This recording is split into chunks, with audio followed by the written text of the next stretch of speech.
psikolog, belajarlah psikologi. Bahkan kalaupun kita bukan seorang ahli agama, belajarlah tentang ilmu agama. Kalau memang kita menginginkan anak-anak kita itu ya selamat dunia akhirat, insya Allah kita semuanya. Nah, sehingga tidak boleh berhenti belajar. Apalagi yang putranya banyak kayak saya anaknya 6, sehingga tidak boleh berhenti belajar. Karena apa? Karena anak tumbuh sesuai dengan zamannya, sesuai dengan tuntutan zamannya. Nah, kalau kita masih pegang kurikulum kita zaman dulu, ya ketika kita masih kecil, ketika kita masih muda, ya ilmu kita tidak update lagi. Ya, saya pun agak keteteran ya mengikuti pertumbuhan anak-anak saya yang usia SMA, SMP, SD. Kenapa? Karena gap usianya mungkin lumayan jauh, gitu ya. Kadang-kadang nggak ngerti ada istilah-istilah yang buat mereka itu biasa, buat kita kamu dong itu apa maksudnya, gitu ya. Dan saya kalau di sekolah suka roaming juga gitu. Kamu ngomong apa gitu ya? Mereka cuma ketawa-ketawa. Itu sering sekali seperti itu. Itu baru soal bahasa slang, bahasa yang prokem, yang non pakem gitu ya. Itu kita suka ketinggalan. Apalagi yang terkait dengan situasi-situasi yang memang itu dinamikanya tinggi gitu ya. Sehingga kalau kita tidak meningkatkan kemampuan kita dalam membaca konteks, ya kita akan ketinggalan. Nah, jadi bicara bakat itu memang tidak bisa lepas dari ilmu psikologi, atau kita tidak bisa lepas dari kondisi psikologis anak-anak kita. Itu nggak bisa, sama sekali nggak bisa lepas. Nah, ini hanya sebagai pengantar saja slide-nya bahwa psikologi positif itu dibutuhkan untuk menstimulasi bakat anak-anak kita, karena kita suka lupa ya, sering lupa bahkan apa yang kita ucapkan ya, atau sikap kita yang kita tunjukkan kepada anak-anak kita memberikan stimulasi yang tidak positif, memberikan stimulasi yang tidak produktif untuk anak-anak kita. Kadang-kadang kita lupa, sehingga kita perlu belajar yang namanya psikologi ya, psikologi untuk tumbuh kembang anak. Selanjutnya Mbak, Bu. Ya, jadi sebenarnya bingkai besar bicara soal bakat adalah tentang self compassion. Jadi bagaimana dia menyayangi diri sendiri. Anak-anak kita itu dipersiapkan menyayangi diri sendiri agar supaya dia menjadi pribadi yang lebih produktif. Dan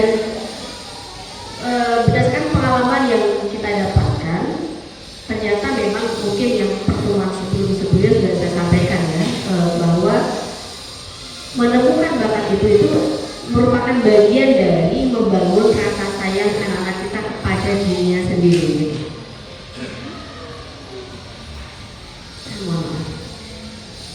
Ya, jadi ini adalah bagian untuk bagaimana anak-anak punya self compassion ya.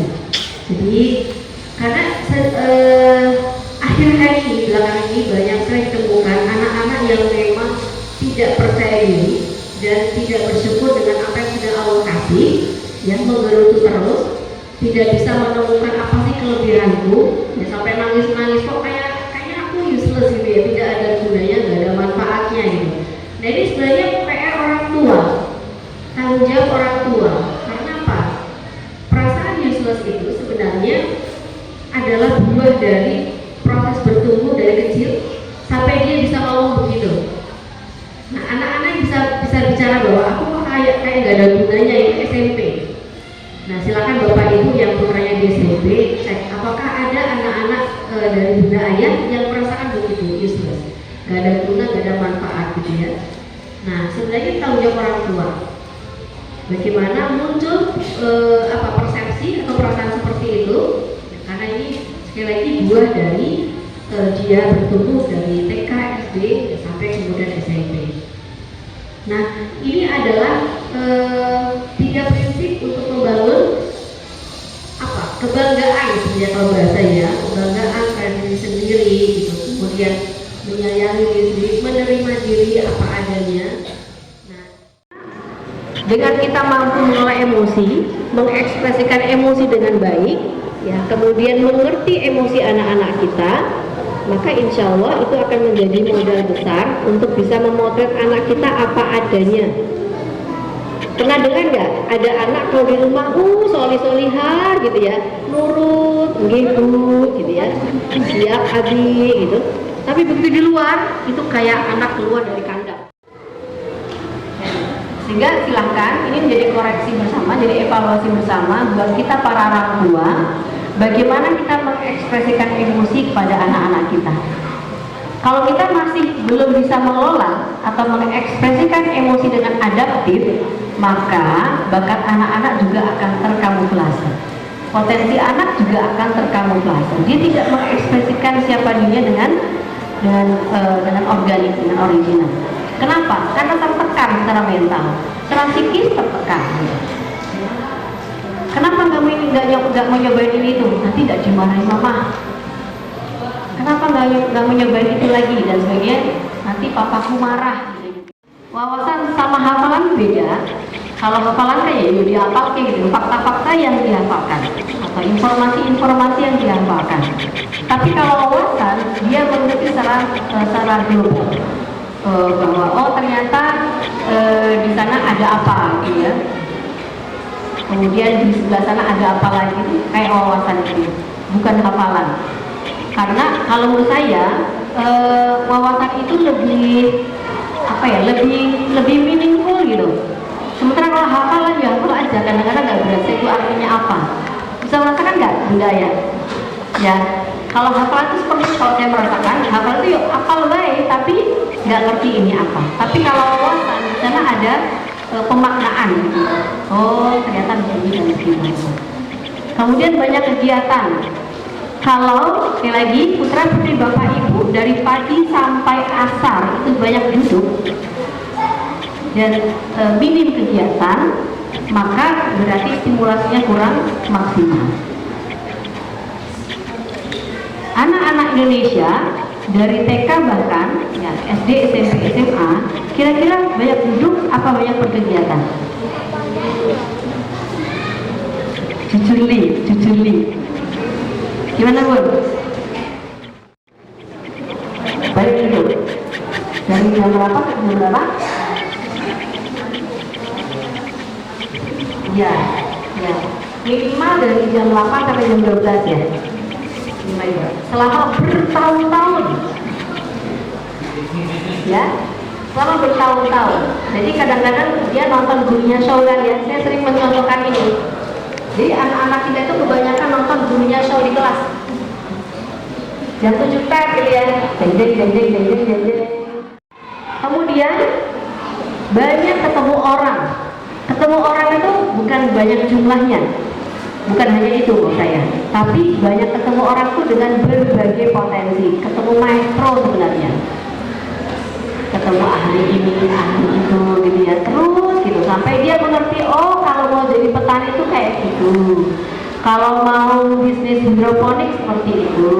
Kalau mau punya bisnis bengkel modif seperti itu. Jadi ketemunya ragam orang tuh yang seperti itu gitu. Ya jangan sampai selama 3 tahun ketemunya gurunya itu sampai apal. Ya memang apal, harus apal ya guru kok ya. Gurunya misalnya berapa di rumah sekolah guru SMP mungkin 16 atau 20 ya. Banyak nggak? Banyak. Tapi kalau bisa dicarikan master di luar gurunya. Sehingga anak-anak punya gambaran. Oh ternyata profesi ini seperti ini. Cara kerja seperti ini. Anak-anak TK tantrum, sedih, nangis, kenalkan, kenapa nak tadi sedih ya? Kenapa sedih? Itu loh, punya aku diambil gini gitu kan ya. Itu dibantu untuk mengenalkan nama emosi yang sedang dirasakan. Itu usia TK. Jangan kalau ada anak nangis, cup, diem dulu ya, gitu. Pokoknya gimana caranya nangisnya berhenti. Nah, padahal di fase usia TK itu, ketika ada anak nangis, kita perlu bantu kenapa dia nangis dan itu ekspresi emosi apa, marah, sedih atau apa. Itu tugas guru TK. Sementara kalau sudah SD, anak-anak sudah mulai dibantu untuk ngerem gas. Jadi kalau ibaratnya belajar naik mobil, di TK itu izinkan mereka ngegas, maksudnya mengekspresikan emosinya. Tapi ketika di SD, ya 7 tahun, itu sudah mulai diajari untuk ngerem pedal gas. Jangan ujuk-ujuk dari TK sudah suruh ngerem, kapan ngegasnya? Maksudnya gitu. Jadi ada waktu untuk ngegas, ada waktu untuk ngerem. Di TK itu waktunya untuk ngegas, di SD waktunya untuk belajar ngerem. Jangan ujuk-ujuk langsung direm. Karena kalau langsung direm, ya nggak berangkat. Gitu. Jadi bedanya irisannya di situ. Emosi juga dia spontan, sama kayak bakat, spontan dia. Dan dari dalam, meskipun stimulusnya dari luar bisa gitu. Sama-sama inside out, sama-sama dia spontan ya, antara bakat dengan emosi. Sehingga kadang-kadang ini nanti yang akan menjadi rancu, ini bakat atau ekspresi emosi ya. Nah, ini adalah beberapa ekspresi yang umumnya terjadi gitu ya. Ada sakit, ada takut, ada capek. Ini anak-anak perlu dikenalkan. Ketika TK perlu dikenalkan ekspresi rasa ini. Selanjutnya, oke. Ini yang kemarin sudah pernah saya sampaikan, insya Allah ya, tentang bakat. Bahwa bakat itu dikelompokkan menjadi 2 bagian, yaitu bakat sifat dan bakat indrawi. Yang ini bakat sifat. Bakat sifat itu ya nempel sebagai karakter anak-anak kita. Nempel sebagai karakter, sebagai sifat ya. Dan di bakat sifat ini dikelompokkan menjadi 4 bagian besar. Ada thinking, ada striving, influencing, dan relating. Ini bakat sifat ya, ada 34 dan ini menjadi tugas guru TK dan guru SD untuk memotret bakat sifatnya anak-anak kalau konteks sekolah. Kalau konteks rumah ya Bapak Ibu gitu ya. Perlu dilihat. Nanti dicoba namanya kartu bakat. Dibuka aja nanti saya bahas dulu ya. Jadi ini Bapak Ibu 34 sifat bakat yang dikelompokkan ke dalam 4 kelompok besar ya. Nah, sehingga kita perlu mendalami mengamati bakatnya anak-anak kita itu apa. Oke, yang tadi buka lagi Bu. Baik. Bapak Ibu, kita langsung ini ya, langsung ke simulasi. Untuk menjadi seorang dokter, kira-kira kita butuh bakat sifat apa?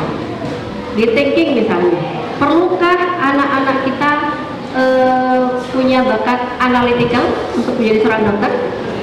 Perlu. Kemudian, perlukah anak-anak kita punya karakter disiplin? Perlu. Konsistensi itu taat aturan ya. Nah, perlu. Fokus. Jadi dokter perlu fokus badan? Perlu. Oke. Kemudian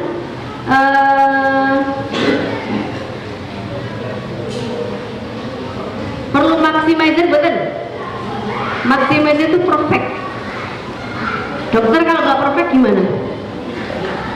Salah jahit ya kalau pas itu. Nah itu ya, di bagian thinking untuk menjadi seorang dokter, kira-kira yang dibutuhkan ada analitikal, ya, bahkan input juga perlu ya, karena dia harus mengumpulkan banyak data. Kemudian di kelompok saving, seorang dokter itu perlu bakat disiplin, konsistensi, fokus, gitu ya, bahkan responsibility, tanggung jawab, responsibility, tanggung jawab. Kemudian di influencing ada bakat maximizer. Nah, kira-kira itu yang dibutuhkan oleh anak-anak kita, bakat ya menurut saya, untuk menjadi seorang dokter. Saya bandingkan dengan bakat saya. Saya itu bakat di saat bedah gimana Bu? Mikir ya, istikharah saya, gitu ya. Apa ini gitu ya? Setelah apa namanya use-nya habis ya, karena terlalu lama dipikirkan. Kemudian saya yang rendah adalah disiplin. Saya bukan orang disiplin. Disiplin itu teratur. Kalau disiplin itu teratur, konsistensi itu taat aturan. Nah, saya bukan orang yang teratur. Saya ada orang yang lompat-lompat. Kalau suruh mengerjakan sesuatu yang rutin dalam waktu yang lama, itu saya pusing, bosan, gitu ya, rasanya jenuh. Nah, kalau dokter nggak punya disiplin gimana dong? Ya kacau, gitu ya. Kemudian saya itu juga sangat rendah di fokus. Saya nggak fokus orangnya. Jadi kesimpulannya, ya wangun saya nggak jadi dokter karena memang saya tidak layak jadi dokter. Apakah itu sebuah aib? Enggak juga. Nah, itu contoh simulasi sederhana. Kenapa saya memilihkan dokter? Karena saya pikir hari ini meskipun sudah mulai berkurang ya, banyak orang tua yang pengen putranya jadi dokter. Zaman saya itu dokter tuh kayak dewa gitu ya, kayak dewa. Pokoknya luar biasa gitu ya. Kalau sudah punya suami dokter itu kayaknya derajatnya naik, gitu ya. Nah ini contoh aja simulasi. Pentingnya kita memahami bakat anak-anak kita. Dari mana kita tahu ini? Tadi melalui 3B, banyak wawasan, banyak kegiatan, dan banyak ketemu orang. Kita tidak akan bisa memotret bakat sifat ini kalau anak-anak masih banyak duduk. Sehingga wajar kalau Indonesia kita tercinta, para mahasiswanya itu para mahasiswa yang salah jurusan, salah karir, salah pensiun. Jadi nggak bahagia di sepanjang hidupnya. Gitu. Itu kalau mau ekstrimnya seperti itu. Nah, makanya kita berusaha agar supaya anak-anak kita tidak salah jurusan lagi. Di mana? Coba lanjut. Oke. Ini tadi sudah ya apa namanya? Sudah kita simulasikan bagaimana menggunakan potensi bakat. Oke. Apa tadi? Apa tadi? Jadi lupa. Jadi oke.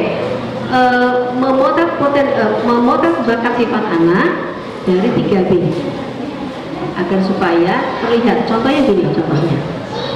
Anak-anak kita karena sibuk sekolah tuh sibuk sinau di sekolah ya, dengan buku-bukunya itu tidak ada kesempatan untuk belajar masak misalnya. Padahal di kegiatan masak itu kita bisa lihat bakatnya anak-anak kita. Contohnya, ada nggak yang goreng telur cocok goreng itu dibolak-balik gitu matang gitu kan ya. Nah, tapi ada kan tipe anak yang ngocok telur itu dikasih wortel, dikasih apa gitu ya, bumbunya juga serius, gak cuma garam tok gitu, dikasih bawang putih, dikasih merica dan seterusnya. Terus gorengnya juga dibikin cantik, goreng dipuk gitu kan, diwale gitu kan, dirapi-rapiin gitu. Dibandingkan dengan yang tadi, kocok telur kasih garam cemplungin ke wajah, di cekek-cekek jadi telur orak-arik misalnya gitu. Kenapa dibikin? Biar cepat meleleh gitu kan. Tapi bagi yang satunya lagi, dia akan tadi dinik-nik gitu ya, campuri apa, harus awas gosong gitu dan sebagainya. Itu kira-kira apa yang terlihat bakatnya? Bakat apa? Yang kedua mungkin bakat apa yang memungkinkan? Bakat maximizer mungkin nggak? Mungkin nggak? Mungkin ya, karena dia perfect. Goreng telur itu ya mestinya begini gitu. Ya. Kemudian apa namanya, dia nggak mengo-mengo selama bikin telur itu. Mungkin dia goreng telur nggak cuma satu ya, tapi 10 misalnya gitu. Tapi dia nggak mengo-mengo, cek gitu ya. Ditanya nggak denger gitu kan, harus disenggol baru gitu ya. Kelihatan itu bakat apa? Bakat waktu. Jadi sekali lagi, bakat anak-anak kita itu terlihat dari ketika dia berkegiatan. Terlihat dari berkegiatan. Karena kalau tidak, ya itu akan menjadi kurang jelas. Ini bakat atau apa? Bakat atau bukan?